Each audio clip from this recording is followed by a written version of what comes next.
Welcome one, welcome all as we get ready to go and finish off week 2 in the collegiate Call of Duty. I'm iHoldChip, with me, Proper, and we've got a 3-match series here for the day that's going to really kind of put us on our toes a little bit. Largely, a lot of our teams, mostly all the way through, are still undefeated, but only one of them on the schedule are represented in our top 25. Will any of these teams potentially find their way into the next week? Only time will tell. Proper, first and foremost, how you feeling, brother? Yeah, I'm feeling good. We had some great matchups yesterday. Some ending up in a hot 3-0. A lot of people were expecting other matches to be a whole lot closer, a whole lot tighter. It wasn't necessarily the case, but a lot of answers were given to us yesterday. I'm just so excited to be able to see the rest of the regular season play out so we can get more of these answers to the questions that we're asking on a day-to-day basis. Absolutely, and to start things off, we'll be looking at High Point University going up against Old Dominion. Both teams find themselves in the Southeast under Pool B. This is a really interesting one because both teams are 2-0 coming in, but this pool in particular has 5 teams that still remain undefeated. 2 of which, outside of these 2 right here, are going to be playing on the Bravo stream in kind of a Charlotte grudge match. You got UNC Charlotte going up against Johnson C. Smith University. That will be happening in the second slot on the B stream. Both of those teams are also 2-0. So really, not only is this a grudge match because these 2 teams played last year, we'll talk more about that later, but this could potentially be early pool favorites here in the Southeast, depending on who comes out on top. Yeah, it absolutely can. I'm actually kind of scared. I got to make sure that if I hear any rumbling up the street, I know that it's going to be that grudge match over the Battle of Charlotte. But regardless of the matter, it's going to be quite telling about where the rest of the bracket, or the rest of the standings, rather, for this division as a whole will be standing at. Because to your point, we got a lot of undefeated teams right now, some of them not even dropping maps at this point in time. Something's got to give throughout the regular season in the matches until we see them stacked up against each other. This is another one of those questions I was talking about earlier. Just waiting for these answers, man. Absolutely. And the funny thing about this matchup is that both of these teams were playoff caliber squads last year, and they came out of the same division. They were on opposite sides to start their region, but both made it into the top cut. The thing about it was High Point had a very successful top cut half, only really dropping 2 single matches, I believe. Maybe even, I think it was 2 matches they dropped in the top cut. They made it to top 32 in the playoffs, but they were upset by Concord Gray's miracle run that they put together. And the other front for Old Dominion, they kind of, again, worked their way to the top cut, but their second half of the regular season was not all that successful, and when they got to playoffs, we didn't really see much from them. Yeah, no, unfortunately, they did not make it past, I believe, in the first round due to outside sources. They did not end up playing through the entirety of the playoffs, but throughout the entirety of that, there were still a lot of things that we could still consider when it comes down to this Old Dominion roster, specifically when we're looking at who is representing for them. We know that they can bring a lot of power to a lot of different game modes, Alan, and we're hoping that that gets replicated in this very high-octane match. Yeah, absolutely. It'll be really curious, I think, just to kind of see how things go. But we look at the head-to-head between both of these 2 teams, kind of how the season has started off for them so far this year. The biggest thing that you look at first and foremost is, like we had just mentioned, you've got High Point that took this series last year. Granted, they played earlier on in the year, but it was a map 5 thriller where High Point would actually survive by winning both of the search and destroys. They split the hard points. Old Dominion had the control. And hey, you look across the board, yeah, not a lot to really look at in the negative column here, but I think both of us are looking at High Point as potentially still being very strong in that respawn mode particularly. Oh, absolutely. I mean, Respawn as a whole, when it came down to High Point, was their bread and butter last year. It was getting them so many good wins. It was keeping so many series close throughout the entirety of the year. I mean, when you have individuals that are dropping on average like 1.4 OKDs and higher than that, we expect that to continue to come all the way through. Now you come into Vanguard, where the pace is set a little bit higher, the time to kill just a wee bit faster here with the MP40, but even still, you're hoping that that almost gets one-to-one, if you will, when we're thinking about how the rotations looked last year on a map like Raid comparatively to a map like Bocage. On the other front, too, you got to keep in mind, if you missed us yesterday, even though the CDL has incorporated control into their rule set from the kickoff tournament, we are actually giving our teams another week to learn Scrim and get familiar with the mode. So we're still dealing with 3 hard points here today. And that's not great news necessarily for Old Dominion, whose best mode last year was control. Yeah, control was their go-to. I mean, with a little mix of Respawn, a little bit of Respawn in the mix as well. We can actually take a look at their roster while we're talking over just Old Dominion as a whole. It always came a question for their respawns. Their Search and Destroy was a minor close second, but even still, it's something to be immediately considered, to the point that Alan brought up, is that control is not being played. Not this week. We'll see it next week. So Infamous with Revan, Love, noodles, and never mind. Love and noodles, two different people, by the way. I just love those two words right next to each other because I, too, love noodles. But even so, Revan and Nevermind, those are your returning players. Revan was by far the top Slayer with a 1.75 overall. And you're just hoping that they're going to end up getting some help along with this roster to be able to make a good run like what we saw last year. I think in particular, you're looking for that help when you really value the performance on Search and Destroy. Sure. Respawn, you can kind of get away a little bit with like, okay, I had a couple of bad lives in a row. Let me just slow things down.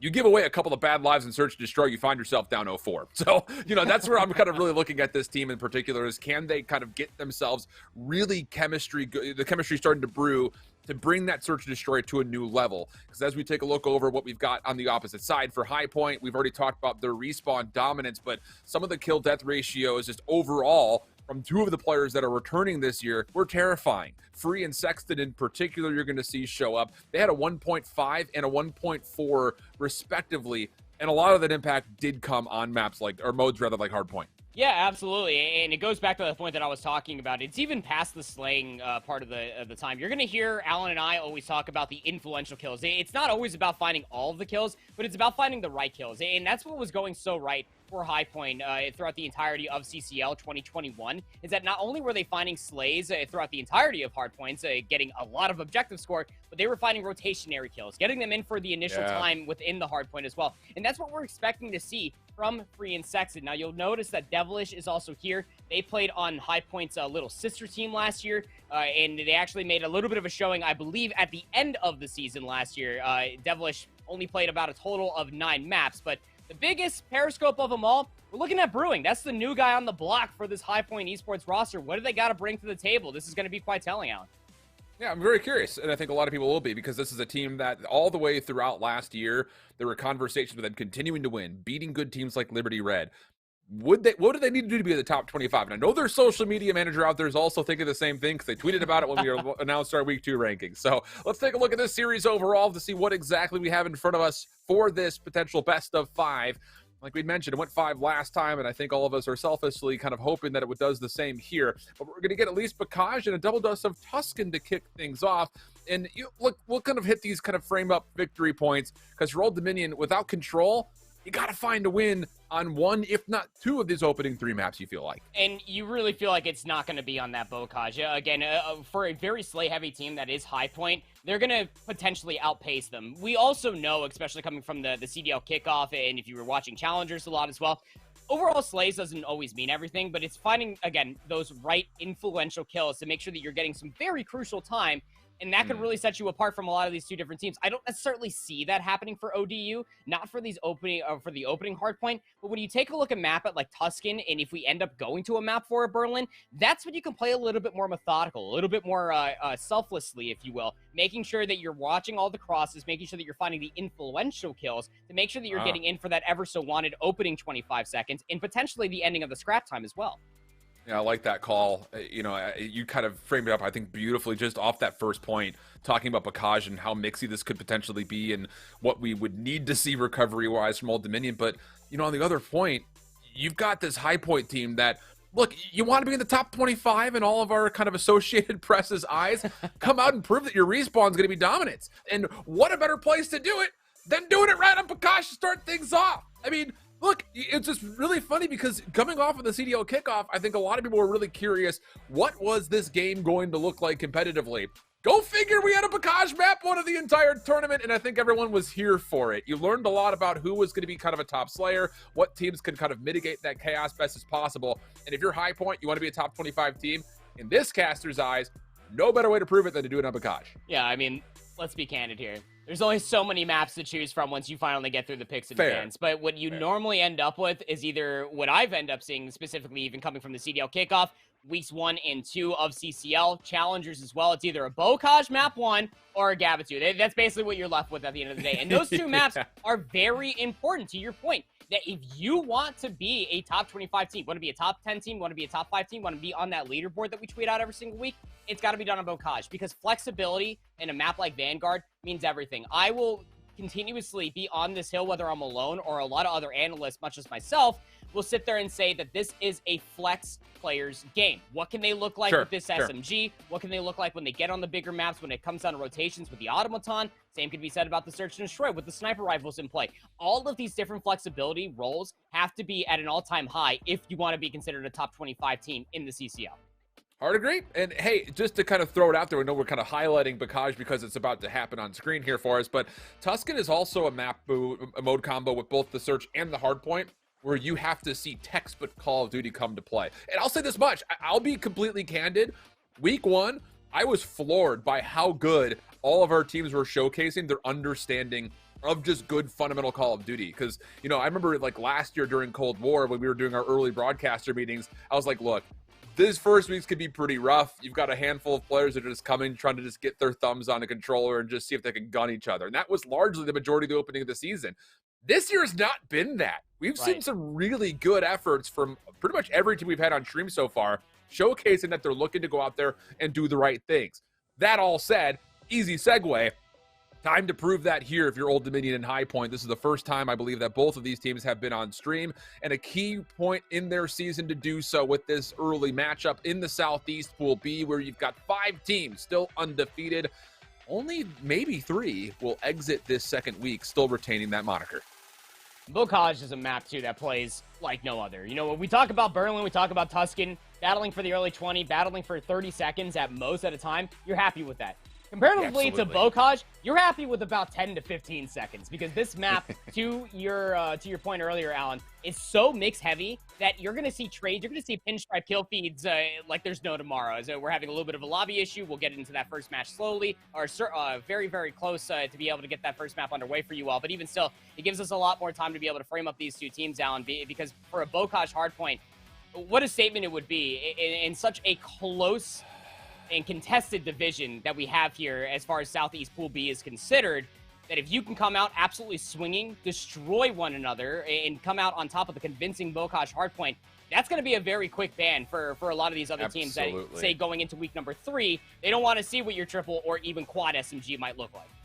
And, you know, just to kind of re-hit this and maybe even beat the horse a little bit more dead, if you're Old Dominion, not only do you need to come out and be able to show us that you can play at this level, you know, because there were questions after last year, even throughout the regular season. I thought the first stage was very successful. I remember at one point in time, I was looking to do top 25s, and I was like, is Old Dominion worth maybe consideration? And then they got in the top cut, and all that went out the window. Like, that has to be where you look to build on your program, is take the little bits of success that you found last year and be able to execute versus some of the top tier teams in the CCL. And let's be honest, that category of top tier teams in the CCL has gotten a lot wider this year. So you got to come out and prove yourself, maybe not just necessarily in this map, but like we mentioned, I think for both of us, you've got to win 2 of these first 3 if you want to win this series versus a strong High Point team if you're ODU. Oh, totally. And again, I go back to it. I don't think it's going to be the Bocage hardpoint, but I'll even, you know, speak for yourself too. Us as casters, analysts, just overall lovers of Call of Duty, we love to be proved wrong. Prove me wrong. Absolutely. I don't think you're going to win the Bocage hardpoint, ODU, but I would love to be proved wrong. But I think that Search and Destroy is still going to be their fallback of a game mode. Again, coming off of the CCL 2021, Control was their #1 game mode. That isn't being played until next week. It has to be the Search and Destroy, or it has to be that methodical Tuscan that I was talking about earlier to be able to weasel your way in for these money hills, like 3 or maybe even 4, to be able to lock them down with those lanes. Because let's be honest here, if there's one little overreach that we can end up looking at for these two teams as we're about to be loading into map number 1 for you folks, is that they both ended up facing Barden College. And say what you will about the strength of Barden College at this current juncture of time, the hard points for High Point University were a whole hell of a lot more convincing than they were comparatively to ODU. So that's where my little overreach is going to be coming from. I don't believe that High Point or that Old Dominion University are going to get a lot of pushback when it comes down to Hard Point as a whole. I think that this is going to be High Point's map to be able to take until we get a lot more room to breathe on one of those Tuscans and Berlins. But just to echo your point one more time, they got to win one of these first 2 maps. If it's not this Bocage, it's got to be the Search, Alan. Well, we'll have to go and find out as we are in game. All right, here we go. I thought for a second we were about to get debated again, but we're good. And for the Panthers of High Point, a solid start. First 3 kills will come through no problem. And that'll put them in a nice position to soak up some very wealthy time here on the first hill. Oh, absolutely, they'll be able to do that. And hey, for High Point, and now it's just about continuously keeping it mixy, just also looking for those back spawns. They technically did spawn over, I guess, closer towards the favorite side, given that they were able to battle so easily to keep middle of the map. But Infamous, Revan, we talked about how heavy they were able to slay. They find 3 in a row for their lives, and they're already starting to zone away the barn. This is the thing we talked about. Somebody's going to have to step up to help Revan. He was carrying literally above a 1.5, I think, in every single game mode last year. He could not do it all. So, yeah, Nevermind is back. You're hoping he's a little bit more tuned up and better. But Noodles, Roach, they need to really prove themselves here. And so far, it's been a solid start for High Point. But that all said, Old Dominion, they're working on some pretty okay time, at least as we started to get over towards the backside of Courtyard. And they've got at least a look to contest Barn here as we get into the second. Going into the second, again, you can turn this into a money hill if you continue to find a lot of the slays. That's where we were really framing up when it came down to High Point, is that they have a lot of slayers on their team in between Sexton and Freedom, and it looks like that things are opening up quite nicely for them. ODU trying to at least contest this from the front, but really nobody really be able to make it past that 50-point margin, not quite yet. And the thing is, not just a 50-point margin, it really feels like Old Dominion can't get past the 50-yard line. I mean, every play that they've tried to make through the middle of the map to get around the back for potential spawn influence was just straight up denied. And, you know, that's something that's got to change, especially as Sexton starts to hit a bit of a rotation. 3 in a row. The 4th was absolutely FREE free. And speaking of free, he gets on to soak up the scrap time before High Point really has to consider the rotator. They're in a great spot to try to zone off this setup from Old Dominion. And having to concede the rest of that time, I mean, not willingly, of course. They got forced to almost be pushed all the way back over by P2. Now they're forced to play from these hedges spawns, but no one was immediately watching the flank, as Brewing will be able to finally take down Roche. A very close gunfight, but this is actually going to flip out the spawns. You can see the squad spawns are in here for High Point. They're in the back. Yeah, Old Dominion needs to win some key gunfights, and they need to do them right now. 2 will come through. That'll keep things neutral, but Freedom right through the window. Able to take down not just one, but Callie's a second. Sexton able to help out, at least credit and assist over. And Freedom actually gets the reach in off and finds more, so it's 3 in a row. Sexton now causing a muck in the middle of the map.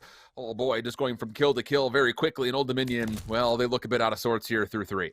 Sexton 1.37 overall KDA ratio throughout Cold War. Definitely looking like they haven't skipped a beat with that MP40. Feeling right at home at 13-8 to start halfway through the first set of hills. And all this time is being contested. High Point, they're already over the 100-point margin. ODU going to be feeling a little bit frustrated. Again, High Point still have the closer spawn, so they can have the immediate setup for 5. Biggest thing here is, you know, you've got Sexton, who's, yes, 14-8, and he's found a ton of eliminations and just general engagements right now, but there's nobody underperforming for Old Dominion. It just comes down to when they need to make the plays to get favored spawns or to get a good setup of the hard point themselves. They're just falling a little bit short, and we're seeing that come to fruition once again as Brewing slides left to right, wants to keep a contest through, has good help over the middle of the map, and even though the Monarchs find some solid kills, it does not amount to any hard point time. No, it doesn't. It almost feels like that High Point we're just able to walk across that river road, get through the middle of the map with relative ease, and this almost goes back to the same break that just unfolded for the contest time over by P3, is that Old Dominion, they're more focused over towards the front side of the hill and towards that main road, but never really cognizant of what can happen over by the flank. So now they're battling quite literally an uphill battle, just about 100 points underneath where High Point are currently resting at. Nice little break comes through from the multitude of side doors that are offered to you, but it's just scrap time at that point. Just about 5 seconds left on this hard point. You can see High Point already setting themselves up for 5. Old Dominion trying to get around the back, though, has made a little bit of progress as far as trying to win these spawns. Last pinch from Noodles, number 2, will not really amount to too much. And with that, now High Point have an opportunity and will be kind of requested to try to bunker up on this hill. Nevermind actually sneaks on through. That's going to be 3 in a row for him, getting to 11-11. Help around the back started to reinforce, but Sexton has gotten into tower, tries to cut off these resources, and as he finally gets to the hill, it's once again the Panthers who break. It's a nice little contested time that comes through. Roche is going to have another opportunity to catch a couple players off guard. We'll end up taking down Devilish, but Brewing does have that very long cross, a little bit of an over challenge there for Nevermind. Brewing, which is hard ADS on that little angle. They'll be able to finalize that kill. So 18 seconds remaining, and well, this very much so could be fought over, but Old Dominion, it looks like to the slower hard point that they are trying to play here on Bocage. You're just trying to set up for the second set, and that might just be the smarter call here, considering that they are down by a hefty margin. Even trades coming through, though. And for Old Dominion, here's the bit of good news. You've locked in the flip to stay on that left side of the minimap, which will eventually be beneficial for the second hill once it opens in a minute.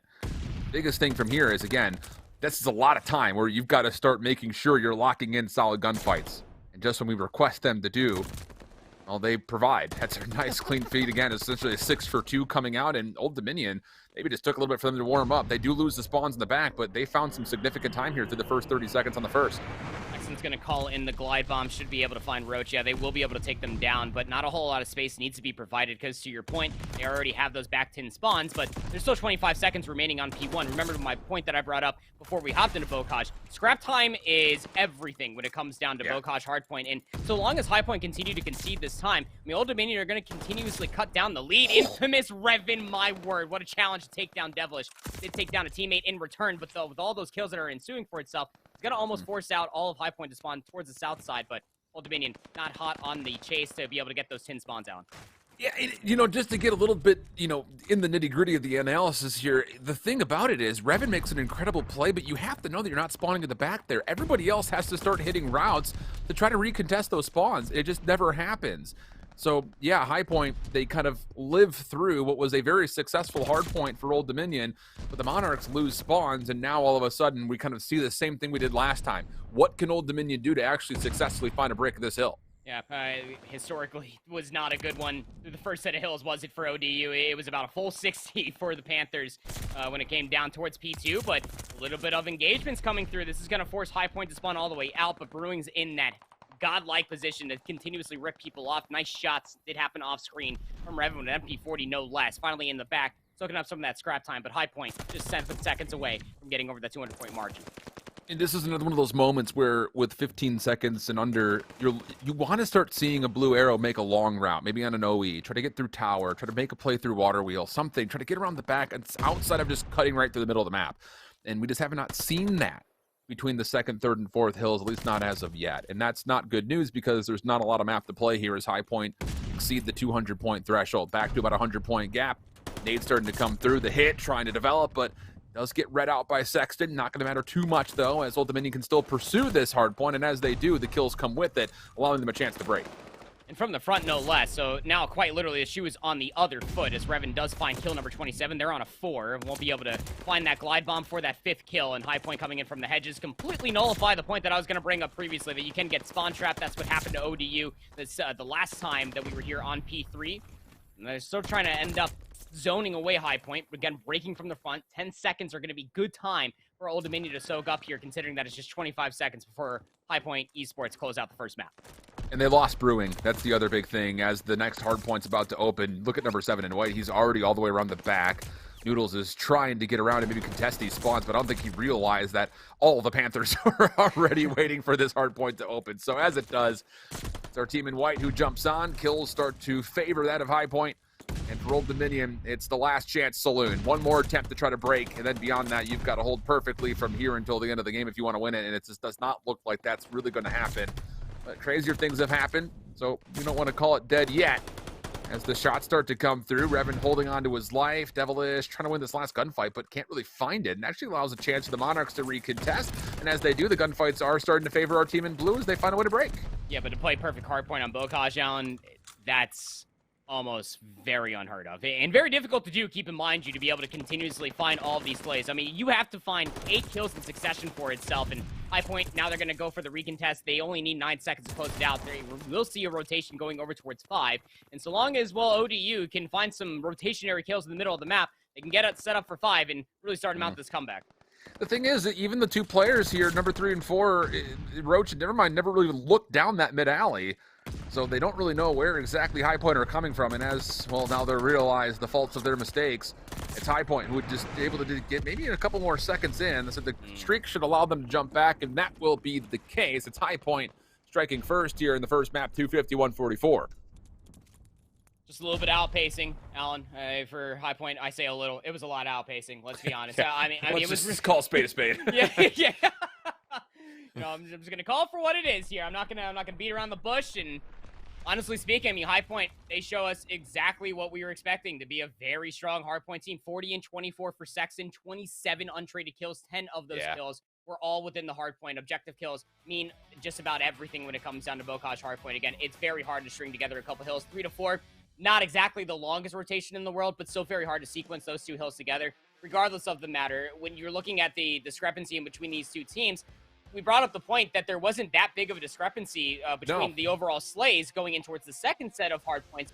But what was mostly being looked at between these two teams is that high point were playing proactive hard point. And that's what you want to be able to do, especially on a map like Vanguard. You brought it up halfway through the second set of Hills that there wasn't a single player for the Monarchs that was trying to find those rotationary routes. They weren't trying to end up putting a player into the back to try to upset the spawns, maybe find those rotationary kills, and keep the Panthers on their heels, or back pause, I suppose. But regardless of the matter, you have to be able to exemplify proactive hardpoint if you want to keep Bokash hardpoint contested, or any hardpoint for that matter, and we just didn't see that out of ODU.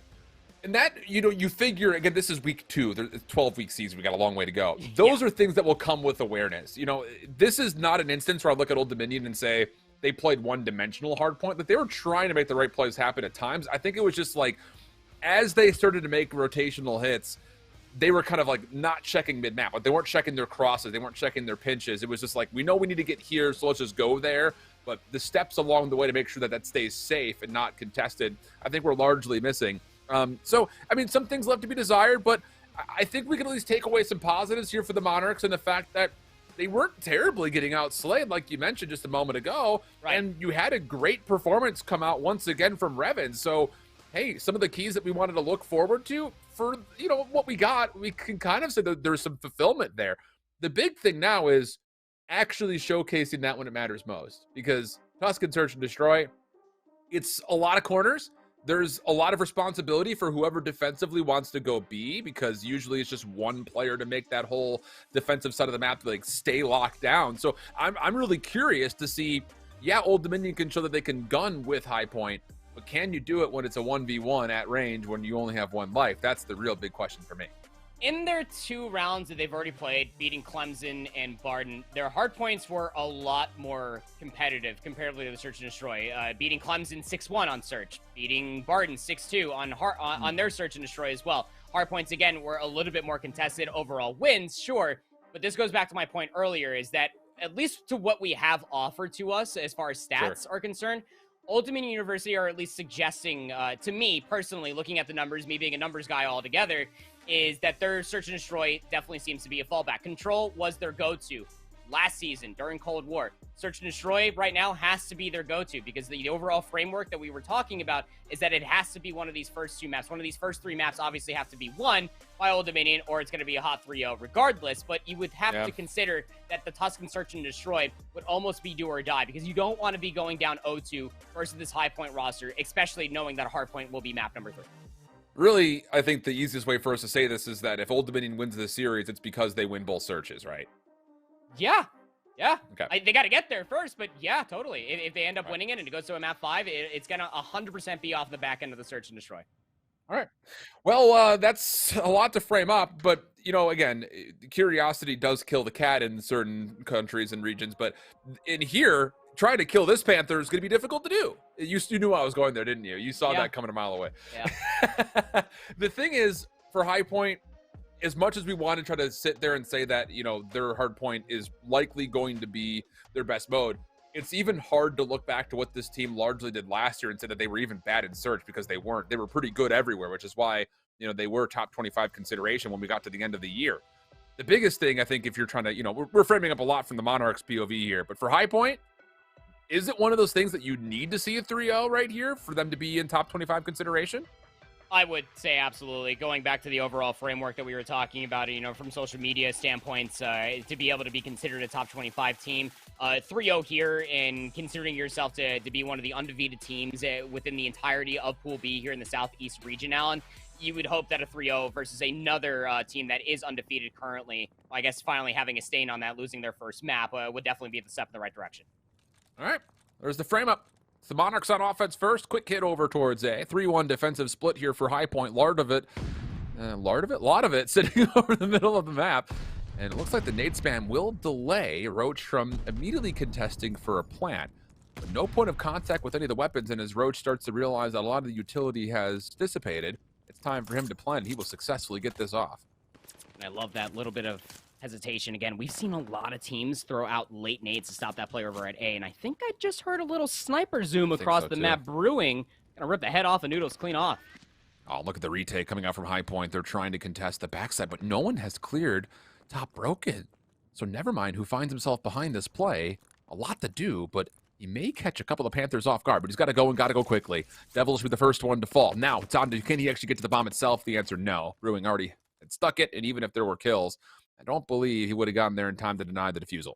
We love a good team that holds hands all the way through their retake, don't we, Alan? And that's exactly what the Panthers end up doing. Well, I guess they were holding pause. I don't even know. I'd be scared if I saw a paws Panther. and claws. Yeah, see a Panther just sprinting at you like they're all on like 3 paws themselves. It would be even more terrifying than just one sprinting at you with 4. But regardless, High Point with that retake as a whole, whether it was a call to wait for the retake and wait for the bomb to be planted and just fish out the flank that ended up coming through from Free, it was quite beneficial for them. Now we get to see what they look like on offense. You talked about that one player defensively that's going to be over here by communication. It's got to be Roach. They're going to have 4 players in their line of sight here soon.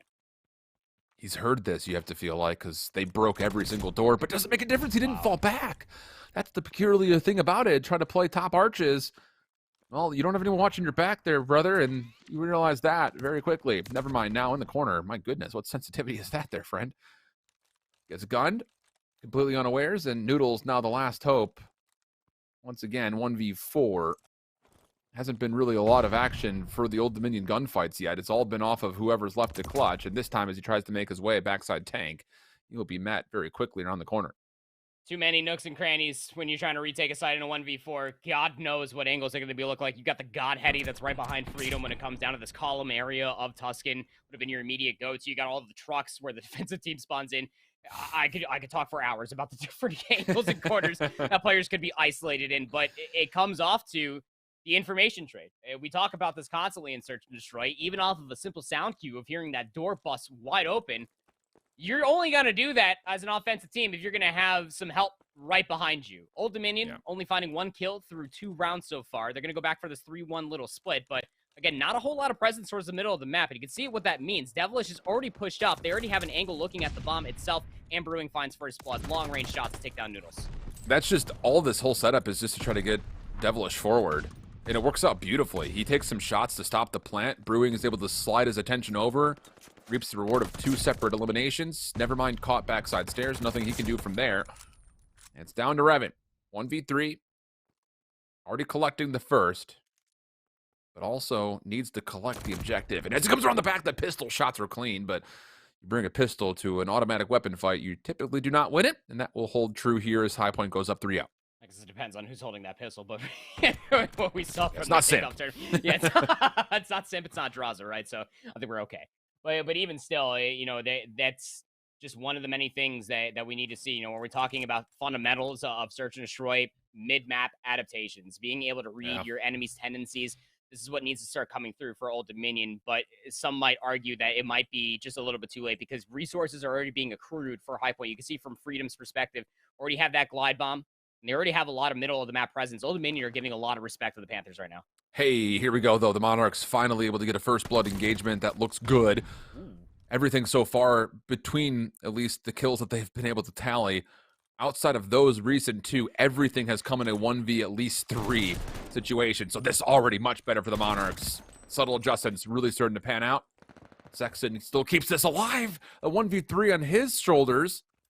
Collects 2. Opens up space to work around Church, but the only question here is where is Roach? He's defensively played around this B site last time around, so if Sexton has gotten that call or is aware of it, he should know that he's running closer to the danger zone here.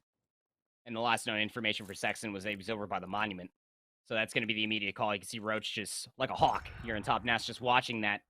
We'll get the mutual information that the bomb did get planted here at B, but Sexton, they're going to have a little bit of engagement on top of the patio. My God, I honestly thought that Sexton was going to be fighting the dust there, but not the case at all. A quick little 1v3 comes through for Sexton to find their 6th kill in this Search and Destroy, and a lot of that is just all off the mixiness, the slay-heavy potential that we're talking about. When it came down to Sexton last season, what we saw in the Bocage hardpoint as well, came through in that one little 1v3 right there. I say a little 1v3. It was quite a big moment right there to finally get Old Dominion on the board from a first blood engagement, being able to find that trade middle of the map, stopping and finding unforced errors from High Point.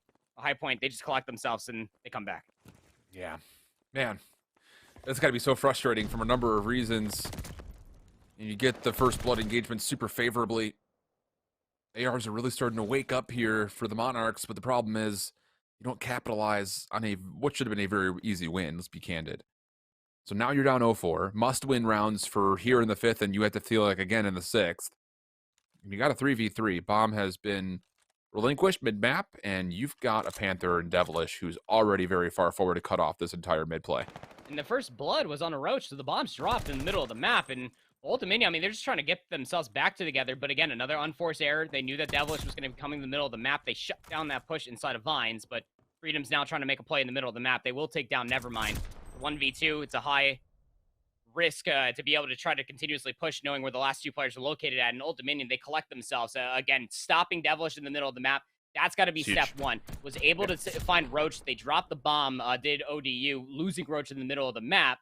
But even still, I like that little resurgence that came through from them. They brought themselves back, made sure that they played that buddy system that we know and love here in Search and Destroy, at least guaranteeing yourself the trade.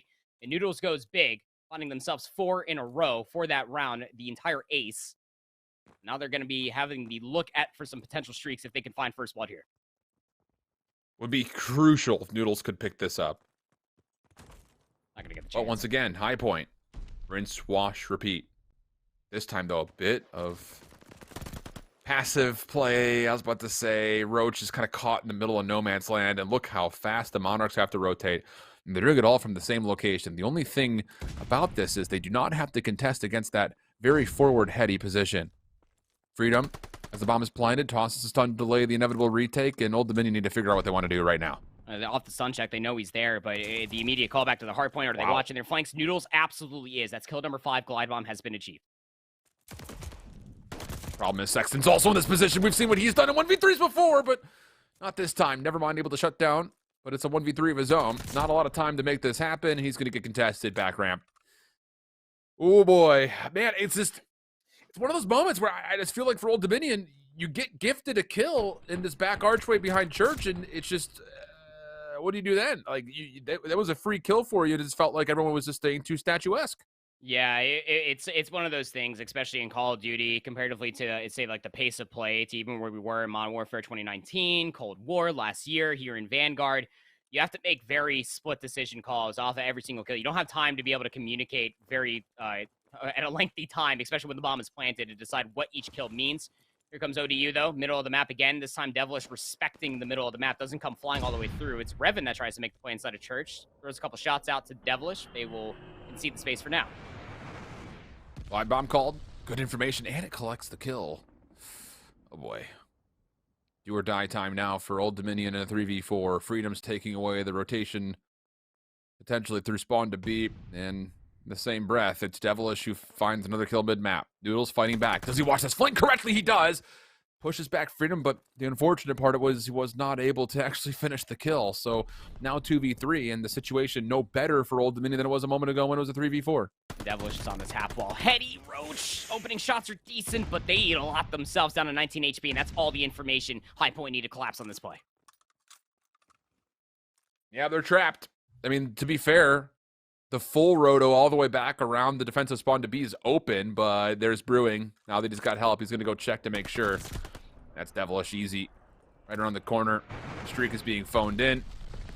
And unfortunately for Noodles, there is not a lot of time here, nor did he actually secure the elimination that he was able to collect damage on. So, got to get the kill and plant immediately, and that will not happen. High Point, convincing through the search and destroy. It's a 6-1 here as they go up 2-0 in the series. Again, well, one thing that I was talking about earlier is I love being proved wrong. If that ODU is going to come out of the gates absolutely swinging in the search and destroy, but I mean, off of that Bocage hardpoint, I mean, this High Point Panther roster is just relentless. The Panther is a right mascot for how this team is absolutely playing. They are on the prowl. They are on the hunt. That is a bad Devilish egg right there, man. I got to tell you, because he is just constantly putting in pressure. The one round he didn't, he went back to a tried and true strategy of search and destroy, which we did see from ODU in that one round they won, and that's baiting out unforced errors. They knew that if they gave up middle of the map, somebody was going to try to come flying on in through the Church side, and it was Revan. They tried, they threw out some opening shots, and from there on out, it goes back to the old boxing term. Everybody's got a plan so they get punched in the face. That was the punch in the face that Revan thought he was going to be able to get inside that Church, find that kill, and when that didn't come through, two different things ended up happening. The bomb didn't get planted today. They didn't end up finding that kill, and they were just kind of stuck in the middle of the map. They didn't know where else to go. It's the same thing that happened when they finally got on the backside of Church as well. They just didn't know what else to do. Once they found themselves a couple of kills defensively, offensively, they didn't really know what ended up hhappening next. You can see Freedom here, 8-2. Yeah, fantastic stuff from them. 5 non-traded kills out of the 6 that were found from Devilish. That's how much value they were finding in the middle of the map, Alan. Look, it's not just map positional things. I want to bring in one more aspect here for Old Dominion. It's first blood engagements. It wasn't even just first blood engagements. It was first, second, and third blood engagements that were happening. They could not win an opening gunfight really anywhere in those first 4 rounds. It came down to 1v4s twice over, and then a 1v3, and then a blown 3v1 that they should have had. Those are the first 4 things I think you think of if you're Old Dominion. Yeah, there's some map isolation problems, but we just need to be better in those opening gunfights, I think, if you're looking at that from the Monarch POV. Absolutely. It's just got to be clear, concise decision-making. The same thing was going to end up being talked about when it came down to their Bocage hardpoint. They found a couple of slays in the middle of the map. Then you got to make that very swift rotation when you are battling for the last 15 seconds on 2 to make your way all the way to the backside of 3 for the hedge spawns. It's these quick, decisive adaptations that need to come all the way through for ODU that hasn't been exemplified quite yet for them as well. But High Point University, they are showing all of that in spades plus some more, my man. It's absolutely clinical what they are showcasing us. It is that nice fundamental hardpoint and search and destroy that we've seen from them so far. That it is. We'll stay on Tuscan for the hard point, but we will step away for a small break before we get into map number 3. So don't go too far. High Point currently enjoying a 2-0 series. Old Dominion needing reverse sweep here if they want to try to turn this around and potentially be a major contestant in the Southeast Pool B. We'll see if they can provide when we come back after this. Welcome back, everybody. A 2-0 series on our hand thus far, all of it favoring High Point and the Panthers. Old Dominion, not a lot of signs of life as of yet, to be fair, but we're going into Tuscan for the hard point. They got a little lost in the sauce at Bocage. That's kind of, I think, the biggest thing ever. So we look at how this reverse sweep would potentially happen here proper. Yeah, we need to see more controlled hardpoint first and foremost if they want to get through map 3 and 4. I love how you just said that. Controlled and fundamental hardpoint needs to come through because the one word that sticks out more than anything is control. Control was their #1 game mode last season for ODU. We're not playing that this week. That's coming through next week, so stay tuned, I suppose. But even still, when you compare Tuscan to Bocage, one has a little bit more of a formality than the other one. Tuscan, you can really get yourself set up for a solid amount of time. My biggest concern comparatively for ODU and how this might end up being a 3-0 is that when it ends up coming down to the rotations, trying to think 2 steps ahead of the enemy team, this entire team of High Point University was exemplifying that, plus some more. Finding continuous slays with Sexton, not only in that, but also in the search and destroy. It meant everything for High Point University to always keep Old Dominion on their heels, and always made sure that they were always feeling the pressure. They were never getting set up for hard points. They were always trying to battle for about 10 seconds or so. That can't happen on Tuscan. You got to be able to guarantee yourself 30 to 35 seconds if you're in there for the initial, or hope that the break comes through before you have to focus on the rotation over towards new. And the thing is, when you do get the time to properly start to get those rotations in foot, you got to make sure you know if you're going to be contested on rotation. You can't just run to the next hard point and say that's good enough, right? Yeah. That's where we saw. I mean, it's hard to really make that a clear-cut exhibit through Bocage because the hard points are so close together. The map is so small. But we did see a couple of times on those rotations, especially over towards River, and then again back over towards the P2 when we got off of the first hard point. They were missing some stuff and kind of just funneling from one-dimensional hits, and we cannot see that here if Old Dominion want to try to make it to the 4th map, let alone the 5th. Need to see them to be very responsible, knowing that they're counting their numbers. Where are we spawning? Where are they likely spawning? And where are we going to be contested if we rotate right now to this next hard point? Because if so, we can't just get to the new hill. We need to cut some of these routes down the middle. Proactive hardpoint, Alan, was the phrase that I ended up talking about when we hopped away from Bocage, and it's something that needs to be exemplified here. And one of the biggest problems that you ended up talking about there, at a more fine point, was making sure that your flank is being watched. Because if there's one thing we know about Tuscan, it's an SMG playground. If there's one thing we know about High Point in this matchup, oh boy, howdy, do they love themselves some flanks. Specifically Sexton. Look out for that guy on your map. Devilish coming up the gut, of course. But starting off on the favorite side will end up being the Panthers as we go to a traditional 50-50 opening of the map. A nice opening engagement here from them to take down the first 2. I just like the setup. I like the 1-3 split. Get both of your SMGs right down middle, get them into U-Haul, have Revan watch over the top, and then in the backside, you've got your other AR just kind of watching the outside areas of Monument. Problem is, even though the first couple of kills were good, the follow-up is better for High Point. Nades come through, finding value. SMGs work their way right back into close quarters, and all of that initial setup mindset was just essentially turned on its head. You had a really good controlled look, and then you kind of just got there and said, what next? And you kind of missed a couple of areas. Yeah, you have to push through at that point. If you find those opening 3 kills like that, you have to have a submachine gun that has the moxie and the gusto to be able to push all the way back through and to find a continuous value. So now they're going to chalk the end of the scrap time. This is a smart call to go through comms, but Freedom is in a great spot. There's first, there's the second. He's going to be able to find more. No, Revan's going to take him down, but great value has already been found on the flank. And Sexton's here to keep contesting this, and a great nade from Brewing as well also hits its mark. Man, it's just, it's frustrating to see. All 4 players like in a little bit of a conga line. All I needed was some salsa music for them to make their way through that top church area, and then we would have gotten, you know, a pretty good representation of every wedding at some point in time. Really? Every wedding has a conga line. Every wedding, I'm telling you, every wedding is a conga line. If you don't, you're hitting the wrong weddings. I guess that's the case. I'm trying to think of like all the weddings I had a conga line at, but he. Yeah, I'm trying to think of like where do you see conga lines these days? And I was like, all I can put my thumb on is weddings. I mean, you definitely don't go down to the corner mart and you see just a conga line. If you do, then honestly, that's a town I want to live in. I'm moving in. But yeah, I'm moving in that, yeah. Solid hard point though, coming out of High Point. Considering that they just shut down every single flank potential. You even saw right there, Roach was considering battling for the scrap, but ODU calls them all the way back. They're in for 3 for the initial time, and this is where full 60 has to come all the way through. Starting to look at a couple different angles, and well, this is going to be a big moment for Roach. They do end up going 1 for 1, but someone else needs to pick up mines. It's going to be Nevermind looking at Nest. They do end up picking that up, but one player inside the hill needs to be considerate of that, and spawns are still going to be held here for ODU currently. And this is a moment, just teaching moment, where Roach needs to hit a route right here. Like, there's nothing for you to watch from top Nest at the moment. You can even see just kind of looking at the arrows. He doesn't really know where to go, what to look at. Like, hit a route. Try to hit a pinch here. There's no fault in trying to reflip the spawns around where you're spawning finds and your opponent spawning over towards top rooftops. But largely, hey, for the Monarchs, they're able to hold, at least for the second attempt, largely speaking. Final moments as we get through this last hit attempt, and Roach and Noodles will make sure it stays in the hands of Old Dominion. Just to go back to that point as well, nice little 2-piece comes through from Roach, saying it's starting to really heat things up here, but where they're not heating up is in their boots. Their gunny's getting warm, but not in their boots, and that's what we want to see out of the SMGs from ODU as a whole. High Point, they're exemplifying all of that. I mean, Sexton was hitting routes like it was quite literally their job on Bocage. They're kind of being dealt with more or less here, as they're only at 7 and 8 comparatively to their double positive stature where they were going into P3 on Bocage, but kind of given a lot of respect. It's going to be High Point inside the hard point first and foremost. Now we get to see what ODU look like on the break of court. Decent eliminations to start for High Point. Still more Monarchs to deal with, though. Stuns come through the front doors. Nevermind is dealt with, and he will have to back up, at least wait for help for now.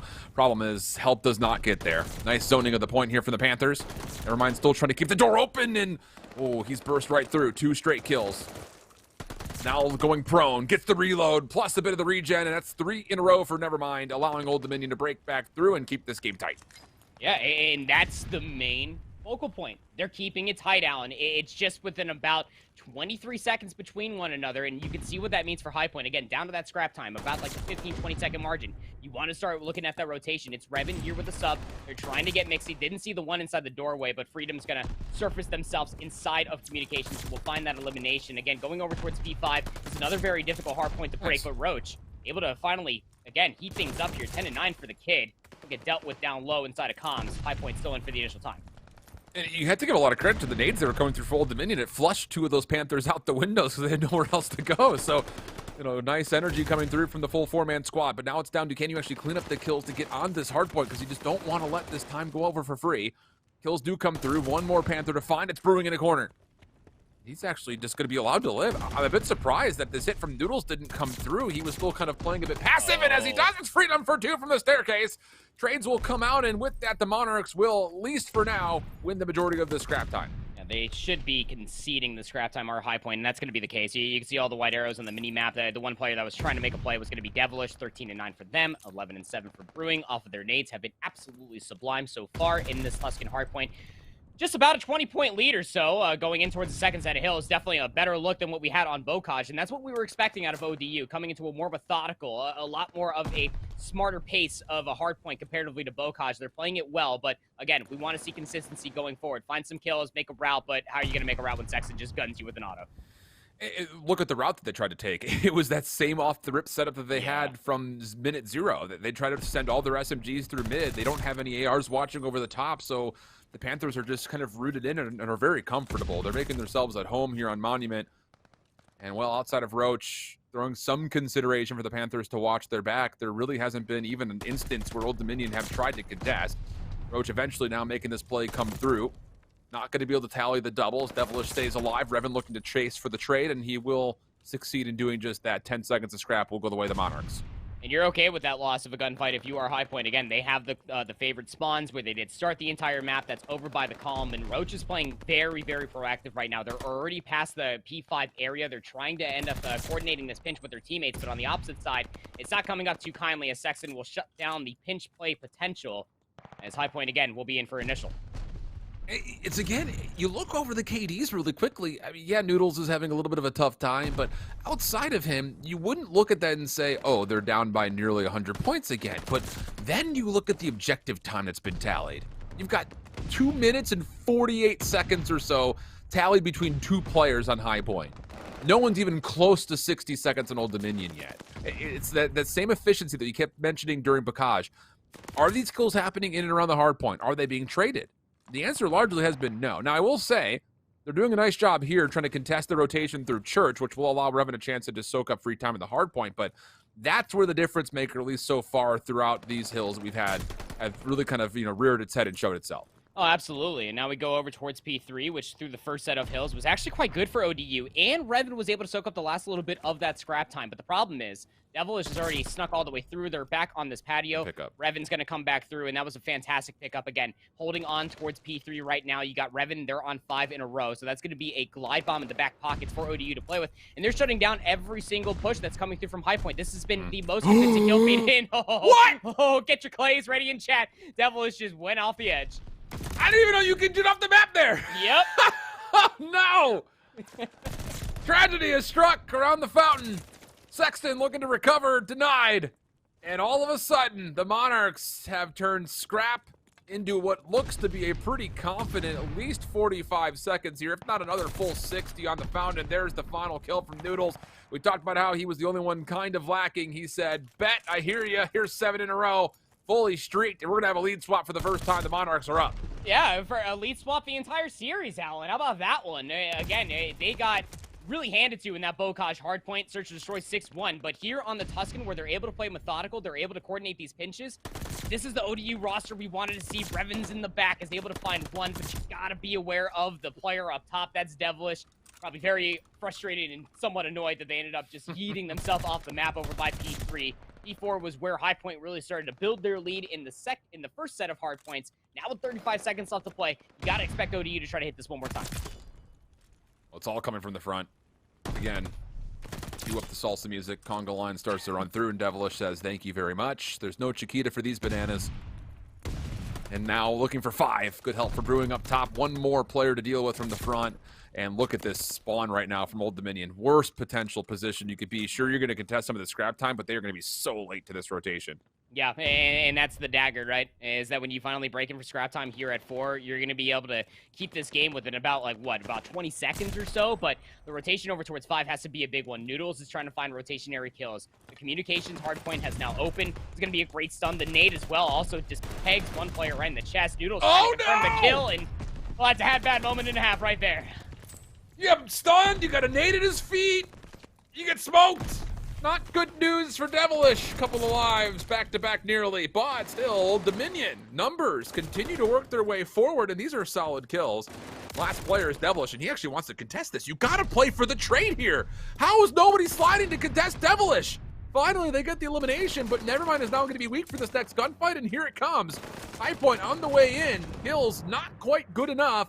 And with 20 seconds still on this hard point, you've got to consider how many numbers do we throw to Old?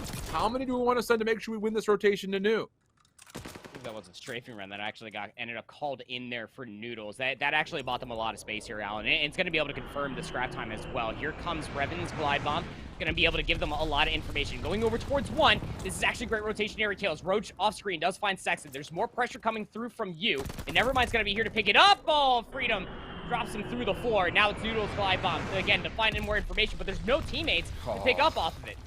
And it's fortified. You thought maybe Devilish was tagged up hard enough to fall to that, but not the case. The pre-fire from Free! 3 in a row! Is that the game-winning play? One more to find. It's Revan on the way in, and he is not quite able to do enough. Can anyone touch this in time from Old Dominion? The zoning is coming through, and no, it's the Panthers who claw their way back into the first hard point, even surviving through a hefty barrage.